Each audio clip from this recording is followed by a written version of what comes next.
अब एक दूसरे दोस्त आ जाएं, यानी जिनको भी कोई उसी दौरानिए की बात है। हमारे वो उस ज़माने के दोस्त थे कि जब वो ये पब्लिक सर्विस कमीशन और CSS की तैयारी कर रहे थे। गवर्नमेंट कॉलेज के वो पढ़े लिखे थे और वहीं से मास्टर्स किया, लिटरेचर उनका फील्ड था। जो मोहम्मद अली साहब के शेर सुनने या उबैदुल अलीम साहब के या वैसे भी शेर व अदब पे बात होनी तो वो घंटों चलनी उनके साथ। अली वकार मौसूफ़ का नाम था और हमारे बड़े प्यारे दोस्त थे, वहाँ गुलबर्ग में रहते थे। और हमने एक रूटीन पकड़ी हुई थी कि जब भी थोड़ा सा वक्त मिलना तो हमने 200-400 किलोमीटर के सफ़र को कोई अहमियत नहीं देनी और उनके पास लाहौर पहुँच जाना। और फिर मेज़बानी, फिर उनका मतलब हर लेवल पर वो जिस वक्त खुतबे का वक्त होना तो दारुल हम्द में उस ज़माने में डिश एंटीना अवेलेबल होता था, तो हम पैदल वॉक करते करते जाते, चुप करके वो खुतबा सुनते और फिर नहर के साथ साथ जितनी देर मर्जी उस पर वो गुफ्तगू करते। अच्छा, उस गुफ्तगू में हर दफ़ा उनके लिए एक नई बात होती थी और फिर वो छोटे छोटे जुमले जो हैं उनको हम आपस में एंजॉय करते थे। मसलन एक दिन उसी नहर के पास साथ वाली वॉक जो गुफ्तगू छिड़ी वो खलीफा मसीह राबे के खुतबे से के बाद का कोई मौजू चला, तो उस पर वो चला गया सोशियो पॉलिटिकल डोमेन में और ये जो कल्चरल उठा पटक चल रही है और माशरे में जो कानून साजियाँ और इस तरह की बातों के ऊपर। तो मैंने 2-4 दफ़ा जब कोट किया उनके इन्हीं मौज़ूआत के ऊपर हज़रत साहब के जवाबात को, जैसे उन्होंने उस वक्त ये जो करतास अबियज़ था, वाइट पेपर जो ज़िया गवर्नमेंट ने छापा था, उसके ऊपर उन्होंने हर शिक के हवाले से खुतबात दिए थे। तो जब मैंने शिकवार 2-3 खुतबात में से कुछ कोटेशंस का, कुछ मौक़िफ़ का इआदा किया बार बार, तो वो ऐसे चलते चलते मुझे कहते हैं, नहीं भट्टी साहब तुसी हज़रत साहब तो हट के ज़रा उन्होंने छड्डो ना, तुसी वैसे गल करो, तुहाडा की जवाब है। तो मैंने कहा यार बात सुनो, अगर हज़रत साहब को हम छोड़ दें तो हम आप जैसे ही हैं, फिर मेरे पास कौन सा जवाब है? मेरे पास जो ये जो गुफ्तगू है वो ये सारी इसी वजह से तो है कि हमने उनसे सुना हुआ है और उन्होंने वो नुमाइंदगी कर रहे हैं बानिया जमात अहमदिया की। अगर इनको छोड़ दें तो मेरे और आप में, और हम तो जो पत्थर रोड़े आपने जेबों में डाले होते वही हमने डाले होते, फिर तो कोई फ़र्क नहीं होना था। अब वो होना क्या कि जब ज़ाहिर गुफ्तगू होनी है तो उन्होंने छेड़ना है तो हमने जवाब देना है। तो उन्होंने अज़राह तफन्नुन कहना कि अच्छा फिर अब अगली तबलीग के लिए कब आ रहे हैं? तो मैंने एक दिन उनको कहा कि यार मेरी बात सुनो, जिसको तुम तबलीग कह रहे हो मैं तो इसको इबलाग समझता हूँ, ये तो कम्युनिकेशन। आपको बाज़ चीज़ें हैं, या तो ये बताओ कि मैं आपके ऊपर कोई अपनी वो चीज़ मुसल्लत कर रहा हूँ, आप मुझसे पूछते हो मैं उसका जवाब देता हूँ।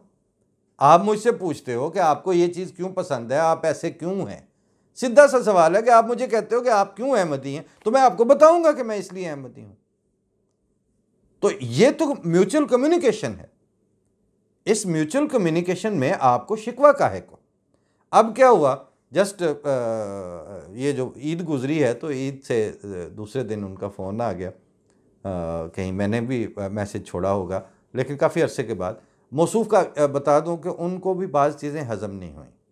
उन्होंने जब देखा कि ये जो सिलसिला ख़याल है उसकी कोई कदर नहीं है और लिटरेचर में आगे बढ़ें तो उसके आगे भी बंद गलियां मिल रही हैं, और मुआशरती तौर पर अगर देखें तो उनका जैसे नाम में ही अली आ रहा था, तो जो सुन्नी सुप्रीमेसी को का ख्वाब देखने वाला मुआशरा है उसमें वो कहाँ तक मतलब कैसे उन्होंने ब्यूरोक्रेसी, हालांकि चीफ सेक्रेटरी ऑफिस तक तो वो पहुंच गए हुए थे, डिप्टी सेक्रेटरी या इस तरह की कोई चीज़, उस पर लात मारी और वहाँ से छोड़ के इंग्लैंड आए, ऑक्सफोर्ड आए, पढ़े और फिर पढ़ाना शुरू कर दिया। अब उसी कैफियत में है। तो कल परसों उनका जब ईद के मान बाद उनका फ़ोन आया तो छूटते ही कहते हैं अच्छा फिर क्या हो रहा है, अभी भी इबलाग हो रहा है। मैंने कहा नहीं, अब तबलीग हो रही है।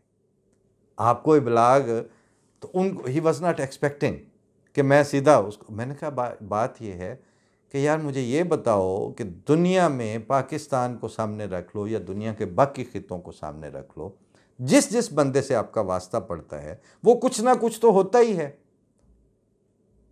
कुछ इवन अगर वो ला मज़हब है तो भी वो उसका एक पॉइंट ऑफ व्यू हुआ ना। अगर वो शिया है, वो सुन्नी है, वो क्रिश्चियन है, वो कुछ भी है, तो वो कुछ ना कुछ होता है ना। तो जब वो होता है तो हम उससे बात करते हुए उसको ये कब कहते हैं कि आप कुछ भी नहीं होगे तो तब हमारी आपसे बात होगी। तो ये मुतालबा अगर हमसे ये कहा जाए कि हम जो हैं वो ना हो तो फिर आप हमारी बात ध्यान से सुनेंगे, फिर आप हमारी बात को कम्युनिकेशन समझेंगे, अदरवाइज आप तबलीग समझेंगे। तो ये तो आपने मेयार ही पुट्ठा तय कर दिया, हम इसको क्यों माने? इसको अनडू करने की ज़रूरत है। मुझे पाकिस्तान के कवानीन जो एंटी अहमदिया इम्तनाए कादियानियत कबील के जो आर्डिनेंसेस और ये जो बने हुए हैं, मैं उनको अनडू करने में दिलचस्पी नहीं रखता हूँगा या रखता हूँगा, that is a separate issue. लेकिन हमें जो सोशल डायलॉग है, जो आपस में बातचीत है, उसमें यानी आप अपनी शनाख्त के ऊपर पहले ब्रश फेर के आएँ, उसके ऊपर सफ़ेदी करके आएँ और फिर मुझसे बात करें। ये मैंने जब आपसे ये मुतालबा कभी नहीं किया, तो आप मुझसे ये मुतालबा करने वाले कौन होते हैं कि आपकी अगर ये शनाख्त होगी तो हम आपकी बात ना सुनेंगे, ना आपको बात करने का हक़ देंगे, बल्कि आपके ऊपर यकतरफ़ा इल्ज़ाम तराशी और वो खिलाफ वाक़या आपकी तरफ बातें मंसूब करेंगे और आप उसका जवाब नहीं देंगे चूँकि आप अहमदी हैं। तो भाई उस चूँकि के तहत तो आप भी कुछ ना कुछ हैं। तो जब आप सब कुछ हैं और आपको हक है, तो मैं जो कुछ भी हूं मुझे भी उसी तरह का हक है। वो है आदमी हम तुम्हारे जैसे वाली बात है ना। फिर इसलिए उनसे जब बात हुई तो कहते हैं कि जी मैं आज भी इस बात पे मुत्तफिक हूं कि या तो हम सारे के सारे छोड़ दें ना, जब लिबरल बनना है तो फिर कोई सा भी मज़हब क्या रख के करना है, फिर सारा कुछ छोड़ें। लेकिन ये जो सिलेक्टिव अप्रोच टुवर्ड्स लिबरलिज्म है ना, कि इतना इतना हो, इतना इतना ना हो, और बाकी तो खैर आपके ओरिजिन सुन्नी ओरिजिन भी हो सकते हैं, आपके शिया ओरिजिन्स भी हो सकते हैं, आपके देवबंदी ओरिजिन्स भी हो सकते हैं, हत्ता कि आपके लामज़हब ओरिजिन्स भी हो सकते हैं। आपका अहमदी ओरिजिन नहीं होना चाहिए। क्यों भाई? वाई? वजह क्या है? मसला क्या है इसके साथ? ये डायकॉटमी सोशल डायकॉटमी है और ये इम्प्रैक्टिकल सोशल डायकॉटमी है। जिन मुआशरों में यहां बैठे हुए हैं, यहां पे मुख्तलिफ लोगों के मुख्तलिफ अकायद हैं, लेकिन उनके अकायद का इख्तलाफ, कुछ उनके अंदर कॉमन पॉइंट्स हैं, उन कॉमन पॉइंट्स पे उनको मिल बैठने से नहीं रोकता। जब मेरा मौक़िफ़ पेश करना हराम है, मना है, ममनू है इम्तनाए कादियानियत के नाम पर, तो आपके मौक़िफ़ का कोई जवाज़ नहीं है फिर उसके बाद। लेकिन होता क्या है कि वो अक्सरियत जो है वो चूँकि एक सांप की हैसियत से वो उसके ऊपर फन फैला के बैठती है, उस वक्त खुदा ताला फिर दखल देता है, क्योंकि कायनात का मालिक वो है।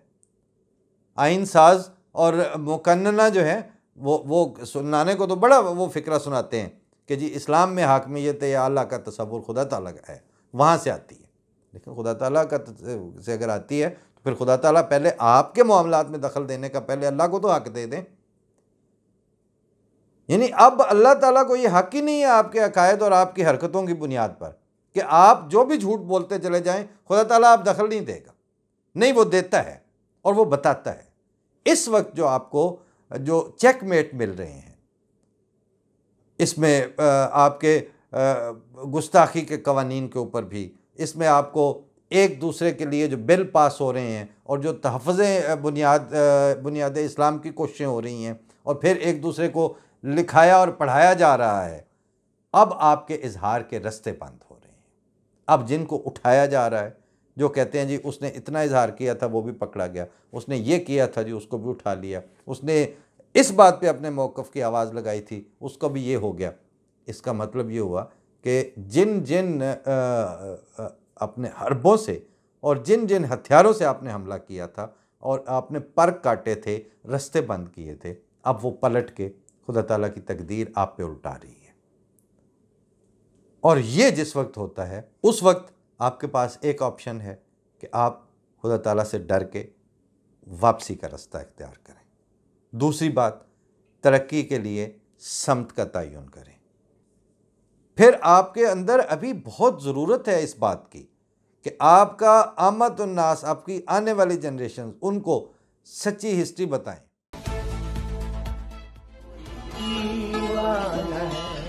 एक परवाना है, मैंने सब सुनी और